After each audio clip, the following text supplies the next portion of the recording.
Aku nak masak sikit. Kita pergi dapur. Kita ada cabai, bawang aku dah potong-potong tadi, bawang putih, bawang merah. Ni kita sotong campur udang sikit. Alright, ini kita bagi ni dah rasa siap. Nasi lemak sama tumis udang yang sotong. Nasi, okay. Nasi udah ready. Udah nasi dalam satu cup setengah, sampai sekotak. Dalam sikit, kena pandai sikit.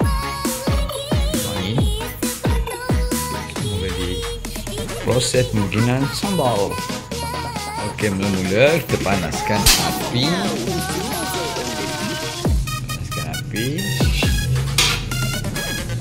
Kita ada bahan-bahan dia ni, simple saja. Rokok tu abaikan. Kita ada bawang putih,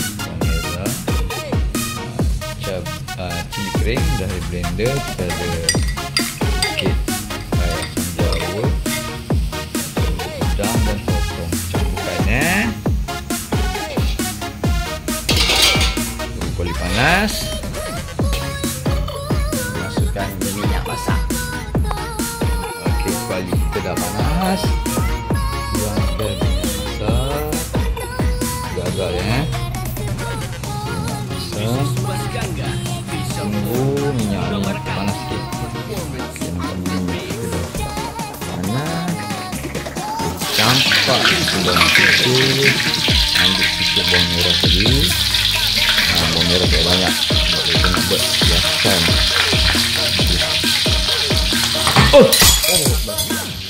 Okey, tunggu dia garing sikit.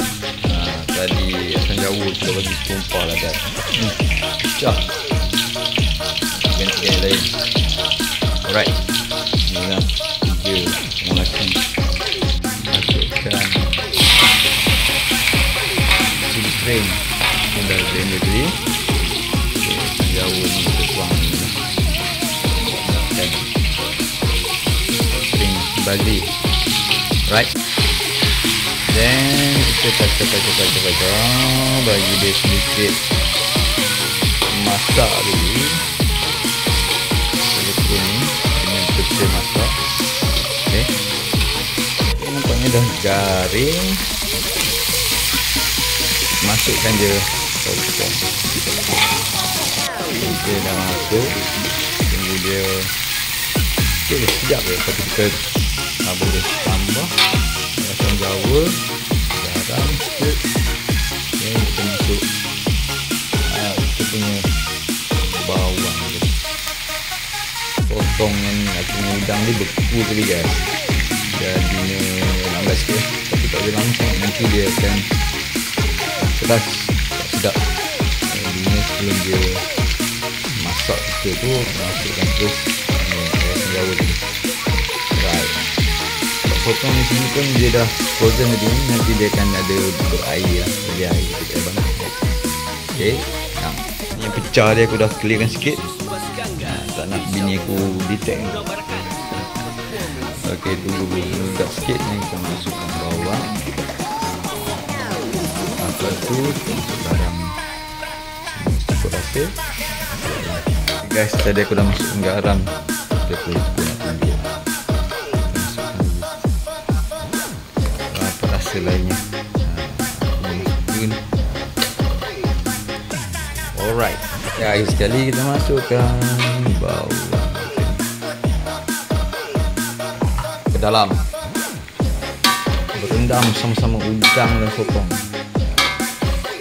Tunggu media sikit lagi. Udang dan sotong kita pun jangan masak sangat. Lihat. Dan siap.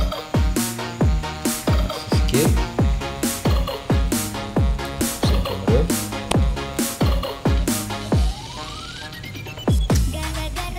Padu.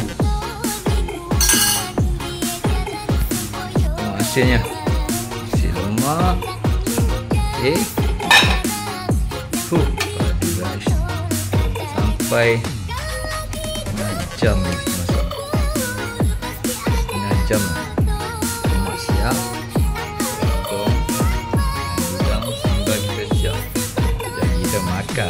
sarapan pagi setengah jam kita siap sedia untuk dinikmati. Ini tujuan dapur bulan cuti. Wife aku pun pergi me time dengan kawan-kawan dia. Dia kena masak lah. Mana wife aku ni, dah sarapan ke belum tu? Tengok video ni. Alhamdulillah.